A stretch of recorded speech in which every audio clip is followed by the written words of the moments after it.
સવારના વાગી ગયા 9:30 અને આપણે જઈએ છીએ ખેતરે। રસ્તામાં જતા હતા તો જોયું આપણે ઈટાચી પહોંચી ગયા ખેતરે ને મિત્રો આપણે મારીથી ચોકડી વાળી દાતી અને પાડોશી વાળી રહી જાય છે મગમાં પાણી। ઘરે આવીને કરીએ બપોરા। એ ભાઈ હામું કાં જો હામું ના જોજો બહુ।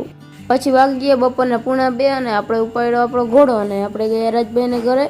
તો રાજભાઈ કરી રહ્યા હતા થંબનેલ એડિટ અને પછી આપણે રૂંઢાના ઉઠી ગયા નીંદર કરીને હવે આપણે જઈ રહ્યા છીએ હળમતિયા રાધે કૃષ્ણ પેટ્રોલ પંપ તરફ, કારણ કે અહીંયા આપણે હિસાબ કરવાનો છે અને લઈ લીધો કેવિન કરમુરને સાથે પહોંચી ગયા પેટ્રોલ પંપે। તો આ કેવિન કરમુર તમે જોઈ શકો છો હિસાબમાં ધ્યાન આપી રહ્યો છે।